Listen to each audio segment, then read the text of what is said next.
heel face dynamic between Kingston and Mox is almost just as ambiguous to me as maybe even more so than the FTR versus Young Bucks feud, because Yeah, that's a great transition. you know, it's really hard not to want to root for a guy like Kingston when you hear, I mean, his story. And I think that Moxley went in on him hard tonight, dude. Like, I was shocked at that promo. Um, what Yeah. were your takeaways on that? I tweeted it during the show and I said, it just got real. And, uh, you know, Eddie on the mic leaves me speechless because he is so believable. And we're just him going nonstop, going nuts, I essentially mean, making it face to so face, personal, nose to nose, right? making it so personal. And it was just, he was spitting fire left and right, spitting fire. And I don't know what match I'm most excited for in Full Gear. This card is so stacked. And yeah, they're doing this promo literally nose to nose touching. That's a And that great must gotta be visual. so hard. And I honestly think Mox was kind of like thrown off. And Mox has been a great fighting champ, and he's been the face during a crazy time. And it almost, the way he ended it was the politically correct way to end his promo, where it's like, I will make you say I quit at Full Gear this Saturday, or something, something along, like almost like cookie cutter, the way you need to be if Yeah. you're the champ. I don't know, it kind of rubbed me the wrong way, Hmm. but regardless, this segment was awesome. And I liked how I was listening to Unrestricted, and Mm-hmm. Brody Lee talked about how, Tony Schiavone gave him advice where make that microphone come to you. And I noticed Eddie Kingston said that to Tony. He's like, give me the microphone, or, bring the microphone up to me, or something like that. Yep.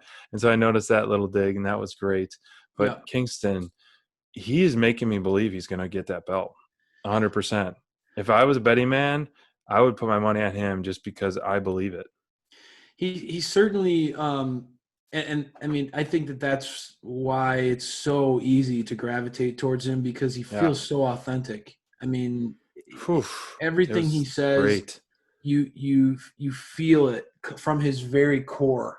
Yes. Um, So personal, man. It was so yeah, personal. and that promo battle between the two was incredibly personal. They touched on, Eddie Kingston's mom never having a grandchild because Kingston has given his whole life to this business, and Moxley didn't shy away from it. I think that this is a great visual because, to me, I was shocked at how intense Moxley was when he came back to Kingston. I mean, yeah, we're used to Kingston delivering some memorable lines and some certainly raw emotion.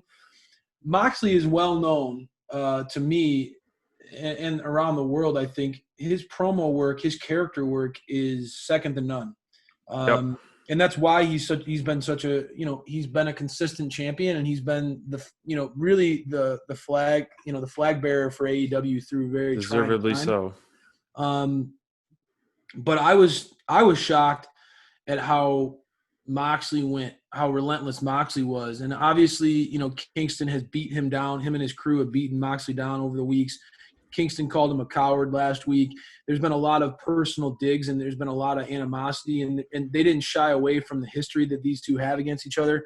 But I thought Moxley did not get outdone by Kingston Right. tonight. And I think that, it's very easy for us to latch on to the new hot thing, and Kingston certainly is that. I mean, his mic work is unbelievable, and I do think that he has really made a name for himself Yeah. through his character work in AEW. But I don't want to. I mean, I've been a Jon Moxley critic. I haven't been a huge fan of his championship reign. I think some of it's been hurt by the lack of fans, and that's not his fault. But I Right. also think that AEW has fed him guys who I felt like I wanted to see get over a little bit, and they've hurt, and it's hurt some of those guys along the way. Yeah. But man, I mean, Moxley, I was impressed, and as somebody who has kind of been lukewarm on Mox of late, Yeah. especially after what happened with Lance Archer, I have nothing but awesome things to say about how he handled this promo, this segment. I think that he matched the intensity and brought it on a whole nother level. I was very much impressed. I thought that he carried himself real well, and I don't know who's going to win this one. I really don't. It's very hard to see either guy quitting.